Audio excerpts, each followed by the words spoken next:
بسم اللہ الرحمن الرحیم۔ السلام علیکم۔ کیسے ہیں آپ سب بچوں؟ آج میں آپ کو اردو کی جماعت 5ویں کا لیکچر دوں گی۔ اردو جماعت پنجم سبق نمبر 3۔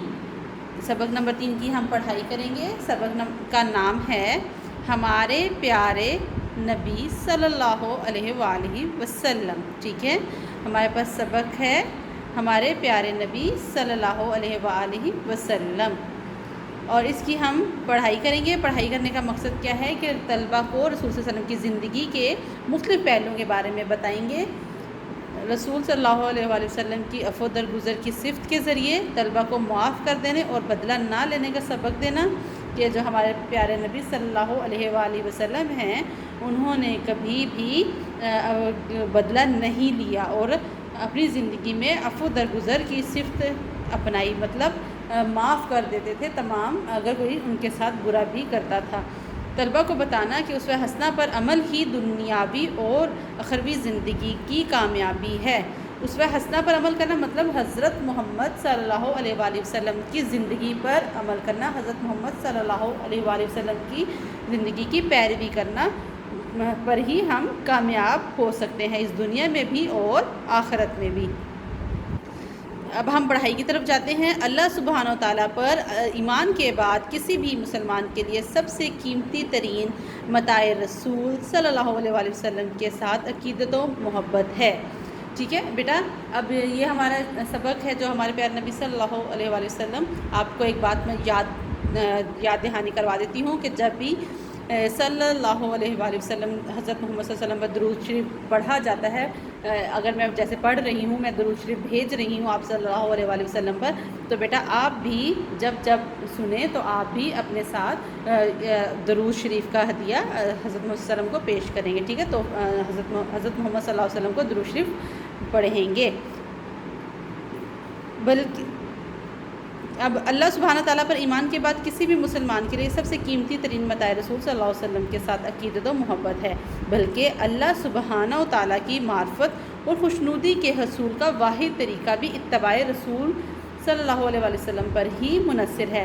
اتباع رسول صلی اللہ علیہ وسلم مطلب حضرت محمد صلی اللہ علیہ وسلم کی اتباع کرنا اور ان کے طریقے، بتائے ہوئے طریقے کے اوپر چلنا۔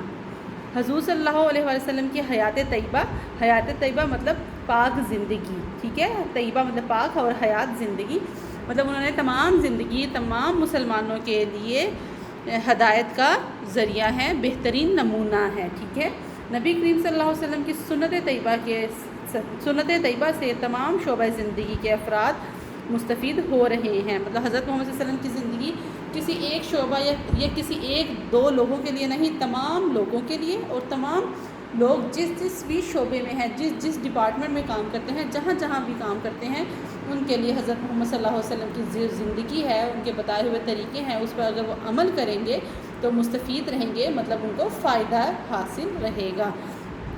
رسول صلی اللہ علیہ وسلم کی پیدائش سے قبل انسانیت اندھیروں میں بھٹک رہی تھی، کفر و شرک ہو، عقیدہ و ایمان کا معاملہ ہو یا اخلاقی اقدار کی بات ہو، ہر لحاظ سے وہ پستی کا دور تھا۔ کب کی بات کر رہے ہیں؟ حضرت محمد صلی اللہ علیہ وآلہ وسلم کی پیدائش سے قبل، مطلب ان کے پیدا ہونے سے پہلے تمام برائیاں عام تھیں، اور ان برائیوں میں کیا کیا تھا؟ ایک تو وہ کفر کرتے تھے، مطلب اللہ تعالیٰ کو نہیں مانتے تھے، اور یا اللہ تعالیٰ کے ساتھ دوسرے کو بھی شریک ٹھہراتے تھے، ان کی اخلاقی اقدار اچھا ہی نہیں تھی، ان کا اخلاق اچھا نہیں تھا، ایمان مضبوط نہیں تھا، وہ ہر لحاظ سے پستی کا دور تھا، مطلب ناکامی تھی، اور وہ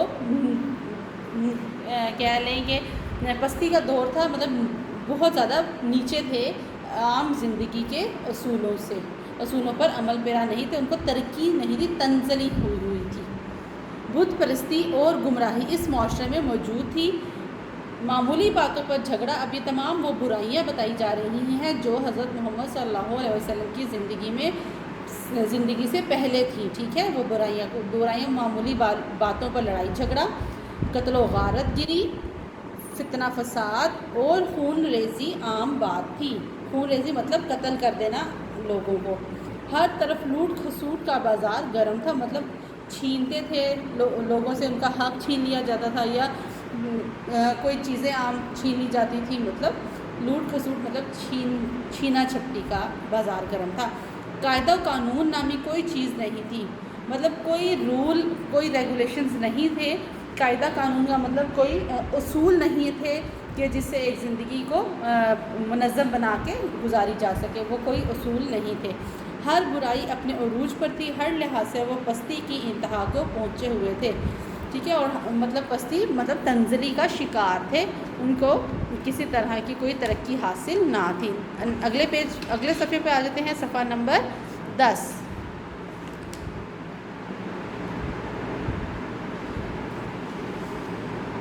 صفحہ نمبر 10۔ ایسے میں خالق کائنات نے اپنا فضل و کرم فرمایا اور اپنے نبی صلی اللہ علیہ وسلم کو پیاسی انسانیت کے لیے ابر رحمت بنا کر بھیجا، ٹھیک ہے۔ حضرت محمد صلی اللہ علیہ وسلم کی ذات ہمارے لیے رحمت بن کر آئی ہے، اور کس نے بھیجا ہے؟ حضرت محمد صلی اللہ علیہ وسلم کو اللہ تعالیٰ نے۔ قرآن میں ارشاد ہے، اے نبی صلی اللہ علیہ وآلہ وسلم، ہم نے آپ کو تمام جہانوں کے لیے رحمت بنا کر بھیجا ہے، ٹھیک ہے۔ حضرت محمد صلی اللہ علیہ وسلم کی ذات ہمارے لیے رحمت بن کر آئی ہے۔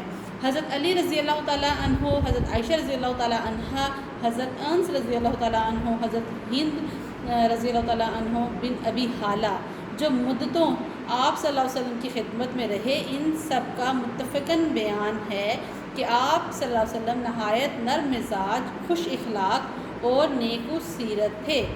اور مطلب کیا ہے کہ ان تمام نے جو نام بتائے گئے ہیں، حضرت علی، حضرت عائشہ، حضرت انس، حضرت ہند ابی حالہ، ان تمام جو تھے حضرت محمد صلی اللہ علیہ وسلم کی زندگی میں انہوں نے خدمت کی ہے، حضور پاک صلی اللہ علیہ وسلم کے ساتھ رہے ہیں، اور انہوں نے کیا کہا ہے کہ آپ صلی اللہ علیہ وسلم بہت نہایت نرم مزاج، خوش اخلاق اور نیک سیرت تھے۔ آپ صلی اللہ علیہ وسلم وقار و متانت سے گفتگو فرماتے، مطلب ایک ان کا روب اور بلند اور ایک اچھے طریقے سے گفتگو فرماتے، کسی کی خاطر شکنی نہیں کرتے۔ معمول یہ تھا کہ کسی سے ملنے کے وقت ہمیشہ خود پہلے سلام اور مصافحہ فرماتے۔ کوئی شخص جھک کر آپ صلی اللہ علیہ وسلم کے کان میں کچھ بات کہتا تو اس وقت تک اس طرف سے رخ نہ پھیرتے جب تک وہ خود منہ نہ ہٹا لے۔ آپ صلی اللہ علیہ وسلم نے ہمیشہ برائی کا بدلہ اچھائی سے دیا۔ یہ تمام صفات ہیں جو حضرت محمد صلی اللہ علیہ وسلم کی بتائی جا رہی ہیں۔ آپ صلی اللہ علیہ وآلہ وسلم نے ہمیشہ وعدے کی پاسداری کی۔ ایک صحابی حضرت عبداللہ کا بیان ہے کہ نبوت سے پہلے میں نے نبی کریم صلی اللہ علیہ وآلہ وسلم سے کوئی چیز خریدی، اس کی قیمت میں سے کچھ رقم میرے ذمے باقی تھی۔ میں نے آپ صلی اللہ علیہ وسلم سے وعدہ کیا کہ میں رقم لے کر اسی جگہ آپ صلی اللہ علیہ وسلم کے پاس آتا ہوں۔ میں نے آپ صلی اللہ علیہ وسلم سے وعدہ کیا کہ میں رقم لے کر اسی جگہ آپ صلی اللہ علیہ وسلم کے پاس آتا ہوں۔ یہ کہہ کر میں چلا گیا اور اپنا وعدہ بھول گیا۔ 3 دن بعد مجھے یاد آیا، میں رقم لے کر آیا تو کیا دیکھتا ہوں کہ نبی کریم صلی اللہ علیہ وآلہ وسلم اسی جگہ بیٹھے ہیں۔ اب یہ ایک واقعہ سنایا گیا تھا، اور حضرت محمد صلی اللہ علیہ وسلم کا کہ جب کسی نے کہا کہ آپ صلی اللہ علیہ وسلم سے کہ میں یہیں پر بیٹھ کے آپ رکے، میں ابھی آپ کی جو رقم ہے لے کر آتا ہوں، تو لیکن وہ بھول گئے، اور آپ صلی اللہ علیہ وسلم اس کے کہنے کے مطابق اسی جگہ پر موجود رہے۔ ابو رافع ایک غلام تھے اور مکہ میں رہتے تھے۔ ان کا کہنا ہے کہ قریش مکہ نے ایک مرتبہ مجھے اپنا سفیر بنا کر آپ صلی اللہ علیہ وسلم کے پاس بھیجا۔ میں نے جب نبی کریم صلی اللہ علیہ وسلم کو دیکھا تب میرے دل پر اسلام کی صداقت نے اثر کیا۔ میں نے حضور اکرم صلی اللہ علیہ وسلم کی خدمت میں عرض کیا، یا رسول اللہ صلی اللہ علیہ وآلہ وسلم، میں کبھی لوٹ کر واپس نہیں جاؤں گا۔ میری بات سن کر آپ صلی اللہ علیہ وسلم نے فرمایا، میں عہد شکنی نہیں کرتا اور نہ قاصدوں کو اپنے پاس رکھتا ہوں، ٹھیک ہے۔ ابھی ابو رافع جو ایک غلام تھے، وہ حضرت محمد صلی اللہ علیہ وسلم کی خدمت میں حاضر ہوئے، اور ان سے کچھ لین دین کا معاملہ تھا، ان کو بھیجا گیا تھا قریش مکہ کی طرف سے۔ تو انہوں کو حضرت محمد صلی اللہ علیہ وسلم کی عادت اور بات کرنا اچھا لگا، تو انہوں نے کہا کہ یا رسول اللہ صلی اللہ علیہ وسلم، میں آپ کے پاس ہی رہنا چاہتا ہوں، میں آپ کے پاس ہی رہوں، تو واپس لوٹ کر نہیں جاؤں گا۔ تو حضرت محمد صلی اللہ علیہ وسلم نے فرمایا کہ میں عہد شکنی نہیں کرتا، مطلب میں نے اپنے وعدے کو توڑنا نہیں ہے، اور نہ میں قاصدوں کو اپنے پاس رکھتا ہوں۔ نبی کریم صلی اللہ علیہ وسلم کی زندگی افو در گزر کی درخشندہ مثالوں سے بھری پڑی ہے۔ عفو درگزر مطلب آپ صلی اللہ علیہ وسلم معاف کر دینے والے، درگزر کر دینے والی مثالوں سے بھری پڑی ہے۔ حضرت ابو مسعود رضی اللہ تعالیٰ عنہ فرماتے ہیں کہ میں ایک دفعہ اپنے غلام کو مار رہا تھا، پیچھے سے آواز آئی خبردار خبردار، مڑ کر دیکھا تو حضور صلی اللہ علیہ وآلہ وسلم فرما رہے تھے ابو مسعود جتنا قابو تم کو اس غلام پر ہے اس سے زیادہ اللہ کو تم پر۔ ابو مسعود رضی اللہ تعالیٰ عنہ کہتے ہیں کہ حضور صلی اللہ علیہ وسلم کی نصیحت کا مجھ پر اتنا اثر ہوا کہ میں نے پھر کبھی کسی غلام کو نہیں مارا۔ مکہ والوں نے کہ حضرت محمد صلی اللہ علیہ وسلم کے کسی بات کو سمجھانے کا انداز بھی بہت میٹھا اور اتنا پر اثر ہے کہ فوراً جو ہے دوسرے آس پاس رہنے والے لوگ حضرت محمد صلی اللہ علیہ وسلم کی بات کا اثر رکھتے تھے، ان کی بات مانتے تھے۔ مکہ والوں نے حضور صلی اللہ علیہ وآلہ وسلم پر بہت ظلم ڈھائے۔ آپ صلی اللہ علیہ وآلہ وسلم کو مکہ چھوڑ کر مدینہ جانا پڑا۔ وہاں بھی مکہ والوں نے حضور صلی اللہ علیہ وسلم کو چین سے نہ رہنے دیا۔ جب مکہ فتح ہوا تو آپ صلی اللہ علیہ وسلم کے سامنے گردنیں جھکائے کھڑے تھے۔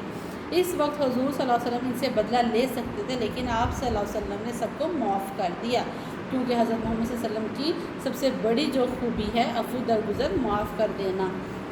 جود و سخا آپ صلی اللہ علیہ وسلم کی فطرت تھی۔ تمام عمر کسی کے سوال پر نہیں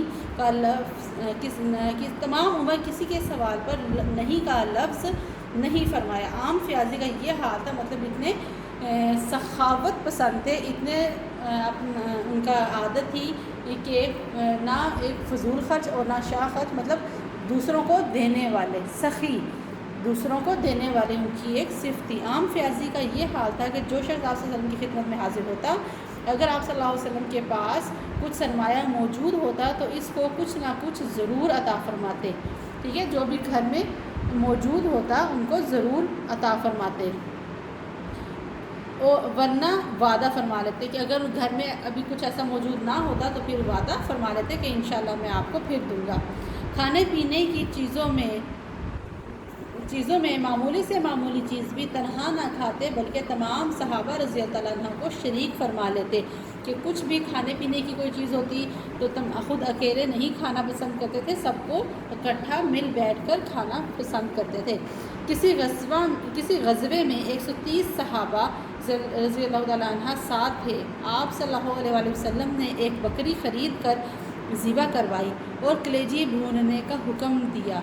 وہ تیار ہوئی تو تمام صحابہ رضی اللہ تعالیٰ عنہ میں تقسیم کی۔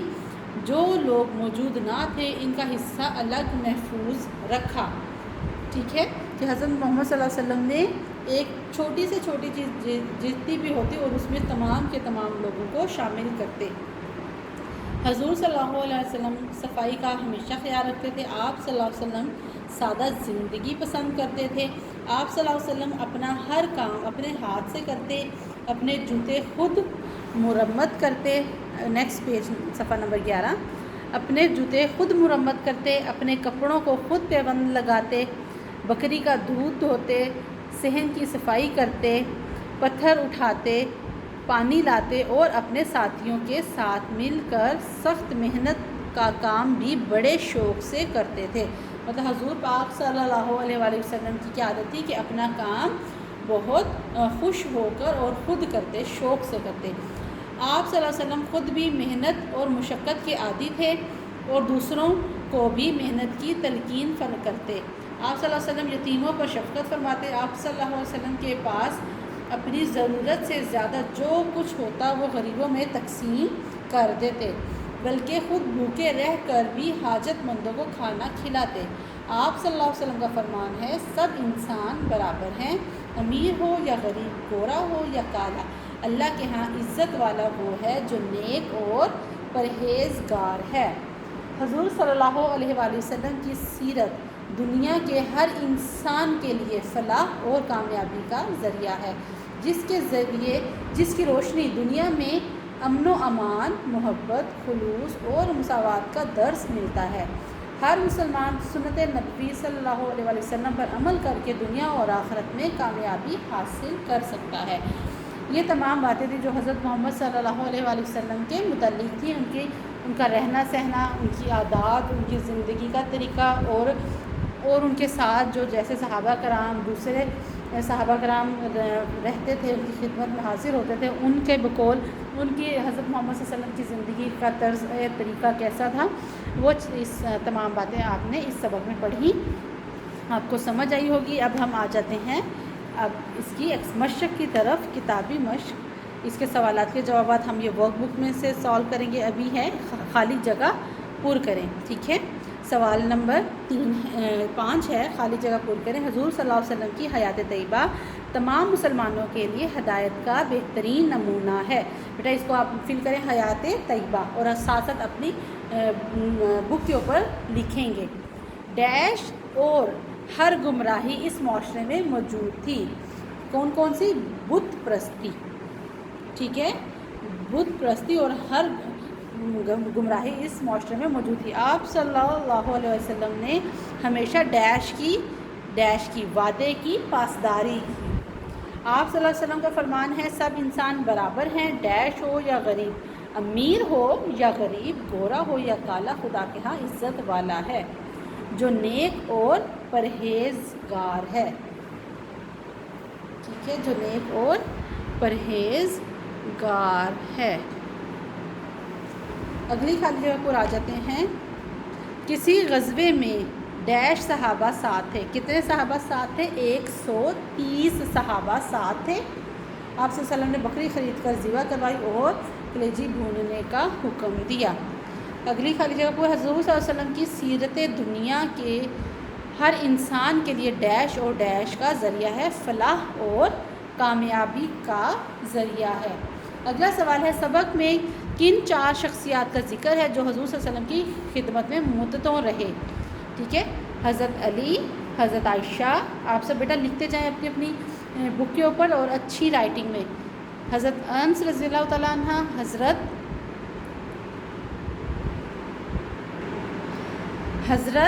ہند ابی حالہ، ٹھیک ہے، یہ کون سی 4 شخصیات ہیں جو حضرت محمد صلی اللہ علیہ وسلم کے ساتھ رہی ہیں اور ان کی خدمت میں مدتوں ٹائم گزارا ہے۔ ان 4 شخصیات کے مطابق آپ صلی اللہ علیہ وسلم کی نمایاں صفات کیا تھی؟ مطلب حضرت علی، حضرت عائشہ، حضرت انس رضی اللہ تعالیٰ عنہ، حضرت ہند ابی حالہ، انہوں نے آپ صلی اللہ علیہ وسلم کی کون کون سی خوبیوں کے بارے میں بات کی ہے؟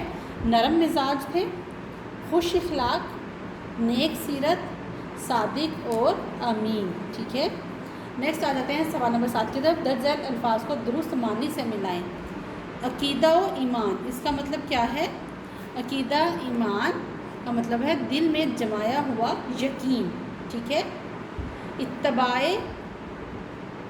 اتباع رسول صلی اللہ علیہ وآلہ وسلم، اس کے مطلب ہے رسول کی اطاعت، ٹھیک ہے، رسول کی اطاعت۔ ابر رحمت کے بادل، ابر رحمت کا مطلب ہے رحمت کے بادل، وہ بادل جس کی بارش سے مخلوق کا بھلا ہو، اور پستی نیچائی، ٹھیک ہے۔ الفاظ متضاد آ جاتے ہیں۔ تلخ، شیریں، سب لکھتے جائیں بیٹا ساتھ ساتھ۔ تلخ، شیریں، ادھار، نقد، اتفاق، لڑائی جھگڑا، تحریر، تقریر، حاکم، محکوم، قلت، کثرت، ٹھیک ہے بیٹا۔ اور اب آ جاتے ہیں ہمارا لاسٹ جو ہے، اس کے لاسٹ صفحہ نمبر 14 کی طرف۔ بلندی، پستی، ٹھیک ہے، الفاظ متضاد کر رہے ہیں ہم، پچھلے سب کچھ رہتے ہیں سوال کے ساتھ کہ بلندی، پستی، ابتدا، انتہا، جعلی، اصلی، قدیم، جدید، مہمان، میزبان، نظم، نثر، ٹھیک ہے بیٹا، یہ آپ سب لکھیں گے۔ اور اب واحد جمع اسما ہوتا ہے نام، اور یہ نام کی جمع ہے، اور اس کا واحد ہوگا اسم، ٹھیک ہے، اسما اسم، اکابر اکبر، ادویات دوا، دلائل دلیل، سجود سجدہ، رموز رمز، درامدات درآمد، اسباب سبب، ارکان رکن، اتوار طور، ٹھیک ہے بیٹا۔ یہ ہم نے کر لیا کہ ہمارا کتاب کا کام۔ اب ہم کریں گے ورک بک کا کام، ہم اگلے لیکچر میں کریں گے، اور اس کے بیٹا آپ نے نوٹس ایڈمن آفس سے آ کر کلیکٹ کرنے ہیں۔ اس میں سوالات کے جوابات پراپر طریقے سے لکھے گئے ہیں، جملے لکھے گئے ہیں، اور کچھ گرامر کا کام ہوگا ہمارا جو آپ کے نوٹس میں موجود ہوگا۔ آپ اپنے نوٹس اپنے اسکول کے ایڈمن آفس سے نوٹس لیں بیٹا، تاکہ آپ اچھے سے اس کو پڑھیں اور اس کو ورک بک کے اوپر اتاریں اپنے کام کو۔ اور اس کے بعد ہماری اسیسمنٹ ہوگی، تو اسیسمنٹ کے لیے بھی آپ نے وہیں سے تیاری کرنی ہوگی۔ اپنا خیال رکھیں، اللہ حافظ۔